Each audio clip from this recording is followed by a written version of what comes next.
Hi everyone! I am Noel Sudoy Tumbagahon and for today's video, samahan ninyo ako sa isang makabuluhang pananaliksik regarding sa epekto ng pagpapakain ng fresh asola sa growth performance at carcass quality ng broiler chicken. Sa pananaliksik na ito, aalamin ko kung may epekto nga ba o wala ang pagpapakain ng fresh asola sa ating mga broiler chickens. Kaya samahan ninyo ako sa aking YouTube channel, Coral, your guide to animal production.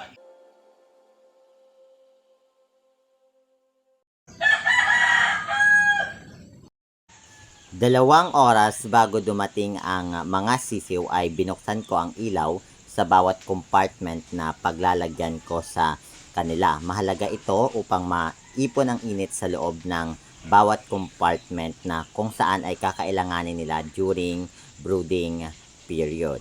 And finally, after 2 hours ay dumating na din ang mga sisiw. And this is the right time para i-distribute sila sa kanilang kanya-kanyang compartment. But before ko silang i-distribute sa kanilang kanya-kanyang compartment, ay kinuha ko muna ang kanilang initial weight para magamit ko later on sa pagkuha naman ng gain in weight ng aking mga aalagaan na mga manok na ito. By the way, ang laman nga pala ng bawat compartment ay 10 sisiw at sa bawat compartment ay maayos kong kinuha ang kanilang initial weight at madahan ko itong inilagay sa kanilang kanya-kanyang compartment para maiwasan din ang tinatawag natin na stress na isa ding magiging dahilan upang sila ay mabilis na lumaki.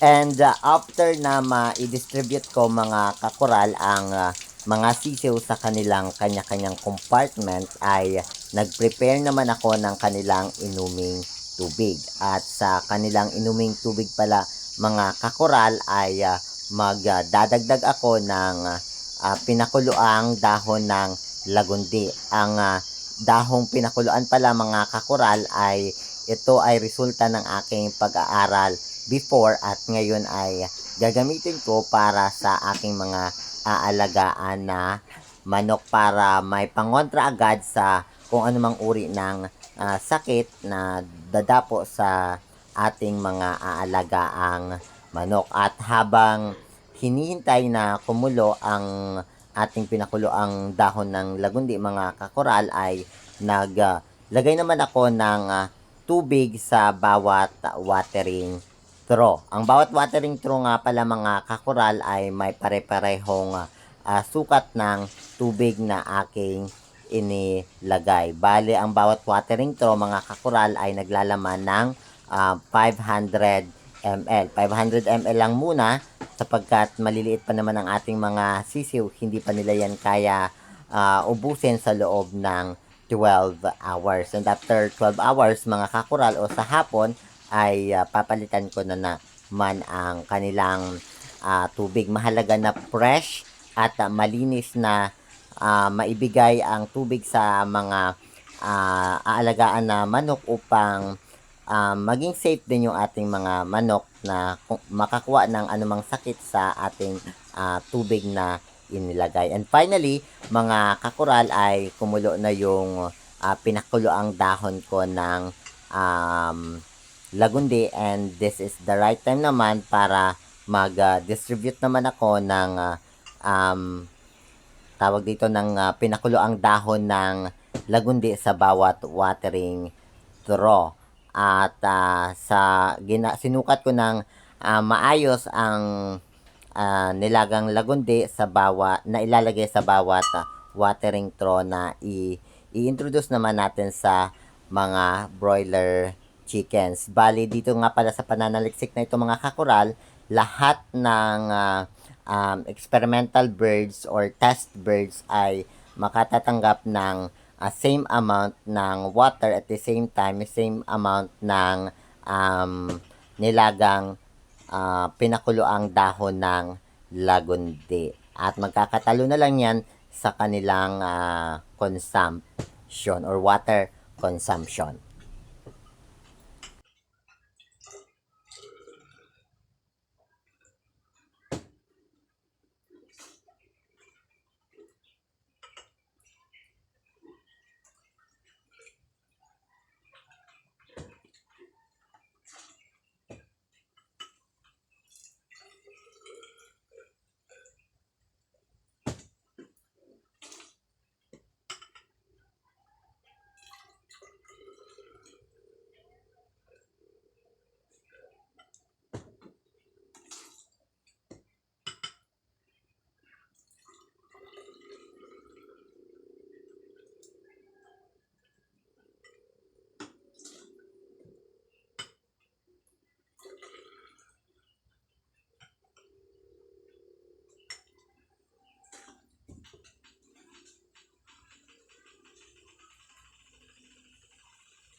And after na ma-distribute ko mga kakural ang pinakuloang dahon ng lagundi sa bawat watering trough ay isa-isa ko namang inilagay ang takip ng bawat watering trough to make sure na maayos natin na maidala ito doon sa ating mga aalagaan na manok.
And after na matakman ko ang bawat watering trough mga kakoral ay dinistribute ko naman ito sa bawat compartment na aking inaalagaan na manok.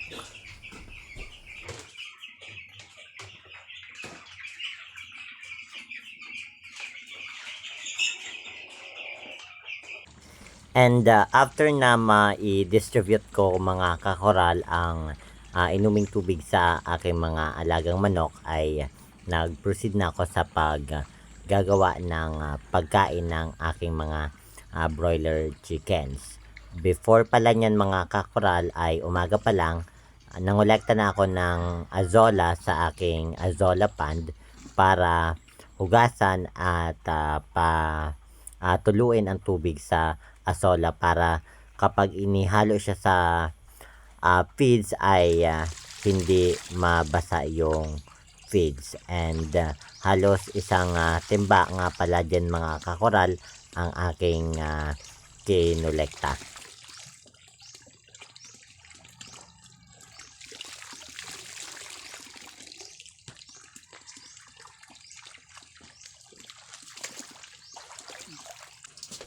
At after kong mangolekta ng azola, mga kakoral ay dumiretso na agad ako sa kulungan ng aking mga alagang manok upang hugasan ang azola na aking na kolekta. Bale, 3 beses ko nga pala yan mga kakoral na hinugasan o binanlawan ang azola. Minake sure ko na ang tubig ay malinaw para at least kahit pa paano ay maging safe ang ating mga alagang manok na kainin ang azola dahil ay kahit pa paano ay nalinis natin ito.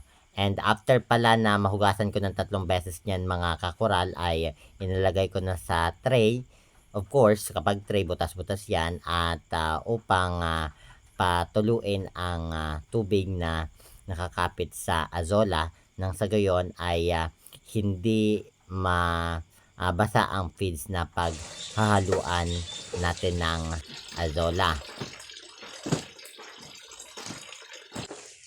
And after na makatulo ang tubig mula sa azola mga kakoral ay nagsimula na akong maghalo ng azola sa feeds na ipapakain ko sa aking mga alagang manok. Ang una kong ginawa dyan mga kakoral ay tinimbang ko muna ang feeds na naaayon sa kailangan ng aking mga test birds o inaalagaang manok. At after ko matimbang ang feeds ay tinimbang ko na rin o hinalo ko na rin ang azola at nakadepende pa rin yan doon sa kailangan ng aking mga test birds. And after ko natimbangin ang azola at ang feeds ay aking hinalo or minix ang azola sa feeds. I make sure na ang azola talaga at ang feeds ay naghalo sa isa't isa para at least balance na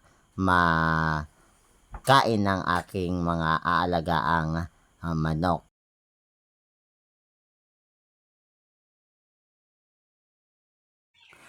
At pagkatapos ko na haluin ang azola at feeds mga kakoral sa isa't isa ay nagsimula na din ako na i-distribute ito sa kanya-kanyang feeding trough ng aking mga aalagaan or inaalagaan na manok.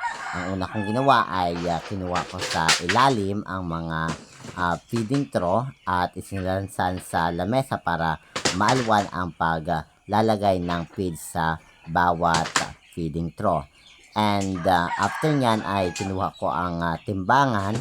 Napakahalaga ito para sa pagsusukat ng pagkain ng aking mga manok dahil ito ay isang pananaliksik. Mahalaga na ang bawat feeds na ilalagay sa or i-introduce natin sa mga manok ay pare-pareho ang timbang para later on mas maalwan na makuha kung gaano kadami yung kanilang na consume na feeds. Bali, yun nga pala mga kakoral ay naglagay ako ng 200 grams na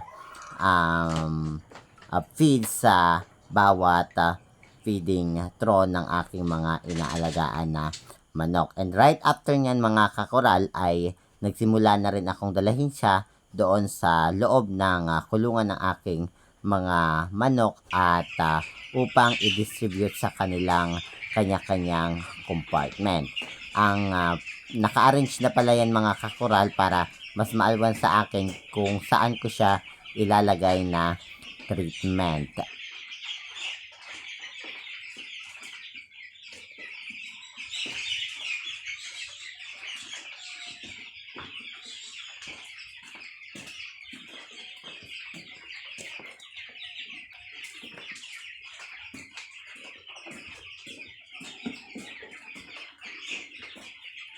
And that's it. I hope nag-enjoy ka sa panunood ng aking video.